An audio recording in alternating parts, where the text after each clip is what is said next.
Merci de me retrouver pour ce rendez-vous d'information à La Réunion et dans l'océan Indien. Vous êtes sur Télécréole et en simultané sur Créole FM.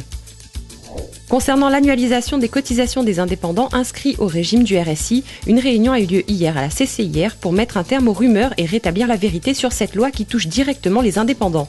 La députée Erika Barej a tenu à préciser que le vote du projet de loi de finances de la sécurité sociale ne s'appliquait pas à la Réunion car pour les DOM, la loi d'orientation pour l'outre-mer permet un régime dérogatoire en raison des difficultés économiques locales.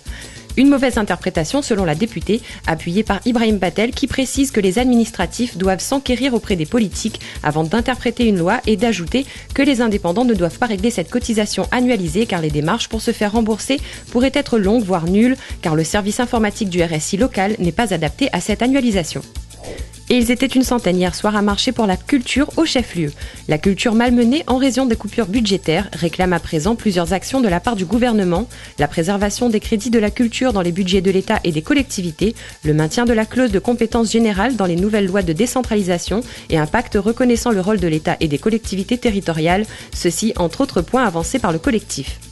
L'enquête publique a été révélée dans le projet du zoo de l'étang Salé, dont le porteur de projet, M. Bernard Gougache, ancien vice-président de la CEOR, confirme qu'il y a eu confusion et incompréhension. La CEOR se défend de ne pas avoir donné son accord pour être partenaire, même si l'établissement se disait être intéressé dans l'optique d'y apporter ses connaissances en matière de faune.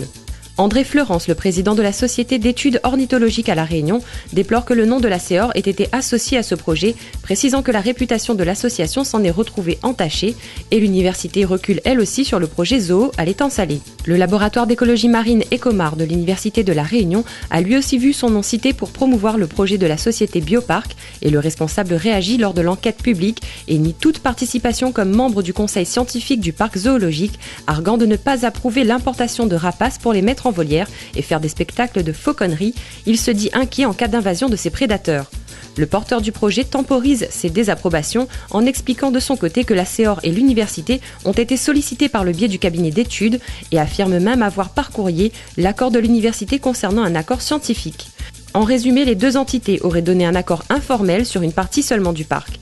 Notons enfin que malgré l'avis défavorable voté par la mairie de l'étang Salé et favorable de la part de la mairie des Avirons, la procédure continue avec un an d'instruction encore en cours.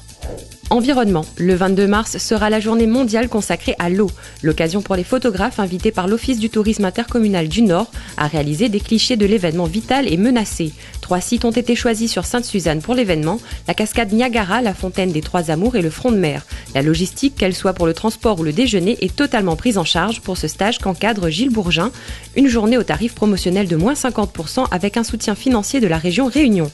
Seule demande, apporter son appareil photo avec un mode manuel, bridge ou réflexes sont conseillés. Et dans la crise requin, des observateurs de Sea Shepherd seront sur les bateaux Cap Requin.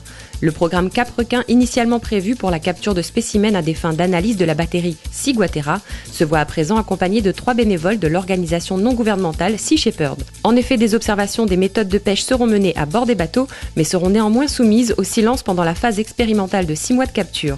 Une phase qui a commencé le 14 janvier dernier dans la baie de Saint-Paul, là même où sont positionnés les drumlines. Éducation. La Réunion est de plus en plus demandée pour les études post-bac des candidats au baccalauréat 2013. En effet, cette période chaque année est celle des vœux concernant les admissions post-bac, une période de préinscription dont il en ressort pour l'année 2013 des chiffres en augmentation pour les études supérieures à La Réunion, qu'elles soient à l'université avec 1560 inscriptions en plus ou en classe préparatoire aux grandes écoles avec 4,5% de demandes en plus qu'en 2012. Des chiffres que le rectorat vient de rendre publics et qui peuvent trouver une explication dans le fait que les filières de BTS et de DUT manquent de place et sont pourtant très demandées, la sélection y étant aussi difficile. Quant à ceux qui veulent partir poursuivre leurs études en métropole, Toulouse reste la ville la plus demandée dans ses vœux. D'ailleurs, étudiants, vous avez jusqu'au 20 mars pour formuler vos vœux d'orientation post-bac. Les négociations annuelles obligatoires du bâtiment démarrent aujourd'hui. Au programme de cette première journée de table ronde, la lecture des rapports patronaux et le bilan du secteur d'activité, un point qui semble d'ores et déjà être dans le négatif au vu de la crise. Le secrétaire général de la CGTR BTP, Jackie Balmine, entend bien rester ferme quant à la question essentielle du niveau d'inflation pour lequel il précise ne pas vouloir revenir à la table des négociations. À la fin 2013, l'indice annuel des prix à la consommation était de 0,8% en comptant le mois de janvier 2014. L'inflation atteint 1,4% en 2013 selon les chiffres de l'INSEE. Rappelons que les NAO l'année dernière avaient permis une hausse des salaires de 1,6% à l'ensemble des ouvriers. Le BTP étant par ailleurs le seul secteur d'activité à appliquer le bonus COSPAR dès le 1er janvier 2014 dans le salaire brut. Une prochaine réunion dont la date est encore à définir aura lieu pour rassembler la totalité des acteurs du milieu qui ne pouvaient tous être présents dès aujourd'hui. Santé et loisirs, la piscine du port fermée pour staphylocoque jusqu'au 17 mars au moins. L'occasion de rappeler qu'il y a des conseils d'hygiène à respecter à l'entrée dans le bassin pour la sécurité des usagers et en sortie de bassin pour votre sécurité personnelle, soit une douche. L'ARS sortira un certain nombre de recommandations suite aux analyses pour la piscine du port qui seront suivies par les autres municipalités. Sport, 3 Réunionnais sacrés au championnat de France de karaté contact, 2 médaillés d'or et 1 médaille de bronze. Et Fabrice Grondin, déjà champion de France en 2012, est à nouveau détenteur du trophée. Frédéric de Pindré-Dambel remporte quant à lui la médaille de bronze et Eliane Andoche remporte la médaille d'or en karaté semi-contact. Et un coach très satisfait des performances de ses athlètes. Et Lucie Ignace qui remporte au Dutch Open aux Pays-Bas la première place chez les moins de 61 kg, battant ainsi la Française Lucille Breton 7-1. Lucie Ignace renforce ses chances d'être sélectionnée en équipe de France, objectif prochain, les championnats d'Europe. Et information, l'association bouddhiste Dharma Réunion, qui est un centre d'études et de méditation du bouddhisme tibétain, accueille dès aujourd'hui et ce jusqu'au 12 avril le lama Dorje Punso, qui d'ordinaire officie dans un centre en Dordogne. Un programme d'enseignement, de méditation, de retraite et de conférences publiques sont prévus. Rendez-vous le vendredi 14 mars à 19h à la salle polyvalente de Saint-Paul, mardi 18 mars au village corail de Saint-Gilles et vendredi 21 mars à l'hôtel Austral de Saint-Denis, les 2 dernières étant payantes. À savoir, à Saint-Paul, l'opération Livre au kilo connaît à nouveau un fort succès. Située au parc Oméga à Cambé jusqu'à dimanche 16 mars, c'est l'occasion de pouvoir refaire sa bibliothèque à moindre coût. Et les organisateurs de faire remarquer que beaucoup sont devenus des habitués de l'événement, qui a donc trouvé son public, comme l'indique André Ferraro, l'importateur des livres au déstockage de Métropole. Et ce sont plus de 5000 références en tout genre, comme les BD, les encyclopédies, les romans, les livres de sport ou encore de cuisine, que vous pourrez retrouver sur les rayonnages. En moyenne, les lecteurs de l'Ouest repartent avec 2 à 3 kilos d'ouvrages. En juillet, le parc du Colosse accueillera à son tour ce rendez-vous littéraire et nous verrons à combien s'élève la soif de lecture dans l'Est. Et une action solidaire à présent, les centres de remise en forme Curve et l'association Coopération Humanitaire renouvellent leur opération collecte alimentaire pour les familles les plus modestes. L'année dernière, la manifestation avait pu récolter 3 tonnes de denrées alimentaires non périssables, un record que les organisateurs espèrent atteindre et dépasser cette année. Ainsi donc, du 29 mars au 11 avril, toute personne désirant s'inscrire se verra offrir les frais d'adhésion contre le don d'un sac de denrées alimentaires non périssables. Allons à présent dans l'océan Indien. Madagascar ouvre de nouveaux circuits touristiques dans le nord-est, près de la région de Sava. Sont prévues des escalades du massif du Marojejy, la pratique de la plongée sous-marine aussi dans la mer de Maswala, un lieu privilégié de rencontre avec les baleines à bosse et les dauphins. Sont encore en projet un circuit de 4x4 et de randonnée pédestre de 2 jours en plein cœur de la route de la Vanille.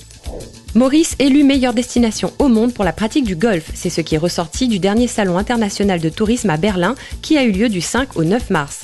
Des greens au cœur des hôtels de luxe et en bordure d'océan Indien qui attirent nombre de joueurs sur l'île Sœur. Et ce sont quelques 8 parcours de 18 trous qui boostent l'afflux de touristes de 5 à 6%, armés de putters et autres fers de golf. Et une rentabilité économique aussi avec des dépenses entre 15 à 20% de plus que le vacancier lambda. Précision du responsable vente d'un grand groupe hôtelier, M. Michael Girdari. On note que la compagnie Air Mauritius, compagnie aérienne nationale, prend soin de ses visiteurs allant jusqu'au transport gratuit du matériel de golf. L'île Sœur encore, et petit arrêt à Bellemare dans l'est de l'île Maurice. Waterpark, le parc de loisirs aquatiques, avait été fermé par le gouvernement mauricien à la mi-octobre, à la suite de 2 décès au sein de la structure. La commission d'enquête instituée avait alors fait état du manque de sécurité sur le site et d'un manque de maîtres nageurs sauveteurs pour pouvoir prodiguer les premiers soins. Autre point, l'accessibilité au site pour les services de secours devait être repensée. Et vendredi dernier, les membres de la direction réunis en conseil d'administration ont voté la reprise de l'activité en suivant scrupuleusement les recommandations de la commission d'enquête. Waterpark sera repensé et un hôtel 3 étoiles ainsi qu'un centre commercial devrait prochainement y être implanté afin de redynamiser le secteur, ceci pour un coût avoisinant les 50 millions de roupies. Aux Comores, la croissance est passée à 3,5% selon le FMI qui a séjourné pendant 2 semaines dans l'archipel pour y étudier les paramètres macroéconomiques et analyser ainsi les résultats du dernier trimestre 2013 et la situation financière des Comores pour 2014. Il semble que le produit intérieur brut des Comores pour 2013 a connu un taux de croissance de 3,5%. Peu de pays peuvent se targuer d'une telle croissance, s'est ainsi réjoui le vice-président en charge des finances, Mohamed Ali Swalihi. Voilà pour les principales informations à La Réunion et dans la zone. Envoyez-nous votre actualité en photo ou en vidéo via votre smartphone. Bonne suite de programmes sur Télécréole et Créole FM.